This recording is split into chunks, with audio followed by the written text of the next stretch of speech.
Ser podcast.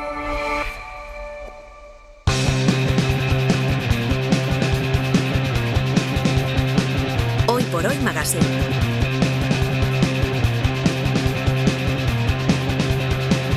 Ser podcast. ¿Qué significa la palabra tú? ¿Qué significa la palabra hogar? ¿Qué significa la palabra ser? ¿Qué significa la palabra estar? ¿Qué significa que no sientes nada? Uno de los grandes temas de la semana es la prueba de selectividad que se está celebrando en toda España, y resulta que nosotros tenemos una infiltrada en ella. Nuestra profesora de lengua, Lola Pons, ha estado esta semana vigilando y corrigiendo exámenes de acceso a la universidad, y queremos que, sin romper la confidencialidad, nos cuente su experiencia y su visión de estos exámenes. Lola Pons, en Radio Sevilla, ¿qué tal? Muy buenos días. Buenos días. Pues que me he escapado de las pruebas, porque en Andalucía siguen desarrollándose todavía hasta hoy a mediodía. Bueno, la de lengua fue el martes, pero a mí me toca salir de la radio ahora, volver a la Universidad de Sevilla, que es mi sede, sí, a vigilar el último de los exámenes. O sea, a vigilar. ¿Tú es la que estás dando vueltas por ahí mientras están examinando los chavales? Sí, y me pongo a mirar por encima del hombro lo que están escribiendo, sin tratar de ponerlos nerviosos, pero claro, es que me puede la curiosidad. Antes de empezar, a ver si nos aclaramos con la terminología, porque hemos hablado de la EBAU, me estoy haciendo un histórico, la EBAU con V, con B, la actual PAU. ¿Por qué este lío de terminología? Bueno, pues lo de siempre en España, con todo lo que tiene que ver con la educación. Por un lado, la transferencia de las competencias de educación a las comunidades autónomas, que hace que algunas la hayan llamado de una manera y otras de otra, y las distintas leyes educativas, que nos gusta mucho ir cambiando de leyes educativas, ¿no? Como si fuese la temporada de moda. Actualmente estas pruebas se llaman PAU con P, sí, pruebas de acceso a la universidad. Como dices, también se usó EBAU, ¿no? Donde AU es acceso a la universidad, con V de evaluación, con B de bachillerato, pero bueno, actualmente PAU. De todas formas, todos seguimos hablando, yo la primera, todos seguimos hablando de selectividad. Todos. Yo hice mi examen en su momento, en el año 94, y entonces se llamaba selectividad, y cuando estos días, pues les digo a los compañeros, un poco mi agenda de la semana, sí, sigo hablando de la selectividad. La verdad, esta es una palabra que ya se ha hecho muy común en España, y de hecho está en el diccionario, la palabra selectividad está en el diccionario de la Real Academia Española, con una acepción que es el conjunto de pruebas que se hacen en España para poder acceder a la universidad. Y esto vino en su momento de un cambio de ley, que fue que en el año 74 se acabó con las reválidas. Bueno, que ahora últimamente se volvieron a introducir con otro perfil, ¿no? Pero en ese momento existían las reválidas, se acaban en el 74, fue la llamada Ley Esteruelas, que es la ley del que fue ministro de Educación y Ciencia durante la última etapa franquista, que sí, fue Cruz Martínez Esteruela. Bueno, pues esta es la ley de la selectividad. El primer examen afectó a los alumnos del curso 75-76 y hasta ahora, claro. ¿Cuál es la experiencia de un profesor universitario como corrector de selectividad? Bien, en mi caso es doble, porque por un lado he tenido el honor de que algunas veces algún texto mío de opinión del país ha caído en selectividad. Pues en su momento caí en Cataluña, en Aragón. Sí. Es verdad que suelen caer textos de opinión que digamos que no versen de la actualidad política inmediata, ¿no? Y creo que a todos los que escribimos en medio pues nos hace mucha ilusión caer en selectividad, y sabemos que asumimos la responsabilidad de que los alumnos se evalúan con nosotros. Y después, por otro lado, además de estar, digamos, dentro de los exámenes físicos, pues también pues soy vigilante y correctora. Aquí quiero explicar que no lo somos todos los profesores universitarios, corregimos tanto profesores universitarios como de bachillerato. Y en ambos casos, pues hay que apuntarse voluntariamente, digamos que se recibe un extra de sueldo y se asiste a reuniones donde se nos explica cómo corregir, cómo puntuar, tenemos que corregir los exámenes, subir las notas y también participar en las revisiones, porque después el alumno puede solicitar revisión. Claro, y más que extra de sueldo, que también entiendo que te gusta. Sí, es que se aprende mucho. Se aprende mucho de qué estamos haciendo bien o mal, qué podríamos hacer mejor. Sí. Y bueno, en mi caso además, que sobre todo en la universidad doy clases a cursos avanzados, volver a leer a alumnos más jovencitos, de 17 años, de 16, te hace estar en contacto con otro nivel. Corregir es cansado, pero también es agradable. ¿Qué opinas del examen de lengua, tú que eres la experta?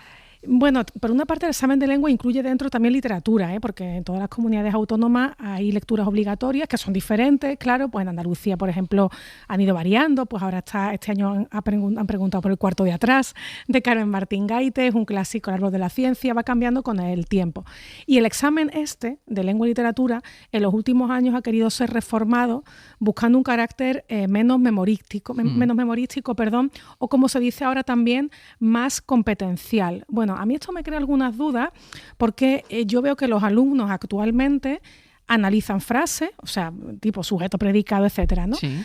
Eso para mí es práctico, comentan un texto periodístico, eso para mí es práctico, analizan, por ejemplo, los prefijos y sufijos de una palabra, la descomponen y eso es práctico. Sí. O sea, creo que quien dice que eso no es competencial no entiende qué es la lengua, que eso claro. Los alumnos ahí están haciendo cosas. ¿Dónde está la teoría? Pues de momento, al menos en los exámenes últimos, están sobre todo en la exposición de autores de literatura, ¿no? Pues que explique qué es el modernismo, o qué son las vanguardias, o que digas determinados autores de la generación del 27. Pero por otro lado también estamos hablando de corrientes literarias que son importantísimas en la cultura europea, que esa cultura hay que tenerla. ¿Y qué es lo que realmente debe medir un examen de lengua a los 17 o 18 años? Es decir, ¿cuánta lengua debe de saber una persona antes de entrar en la universidad, independientemente de lo que estudie, ciencias o letras?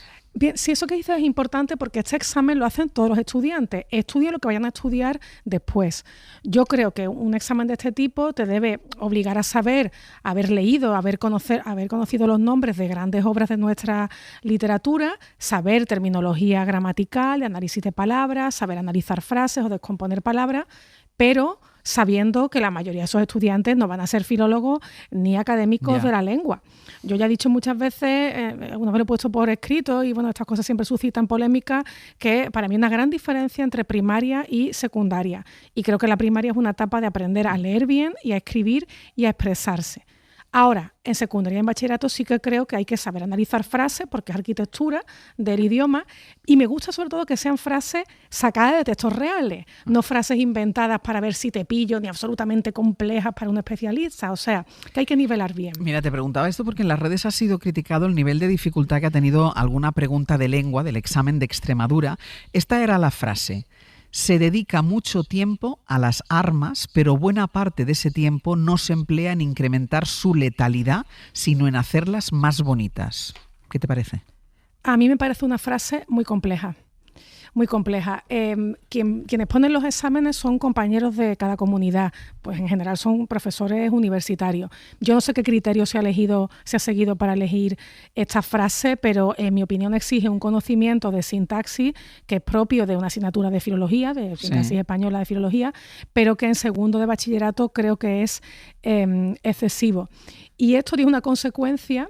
Fíjate, no quizá para los alumnos que se examinan este año, pues que habrán resuelto como han resuelto, y si es difícil, en general para todos habrá resultado difícil, sino que es algo que afecta a los estudiantes que vienen, porque lo previsible que ocurra ahora es que los profesores de bachillerato se dediquen estos próximos años a enseñar a analizar oraciones muy difíciles y eso les va a quitar tiempo para cosas importantes. Y después, el problema de siempre. La dificultad de los exámenes es dispar entre autonomía. Esta frase es muy difícil. Ahí sí que ha habido acuerdo este año, ha sido en penalizar las faltas de ortografía. ¿Tú cómo lo ves? Yo lo veo bien. Yo creo que los puntos dependen, se te quitan más o menos según si el examen es el de lengua y literatura o el de otra materia, pero creo que hay algo hay que rebajar por falta, ¿no? Cuando se dice que, por ejemplo, se va a rebajar un 10% la nota por falta, esto quiere decir que en la práctica un alumno puede escribir acueducto con H, tuvieron con B o general con J y puede sacar un 9, o sea que la penalización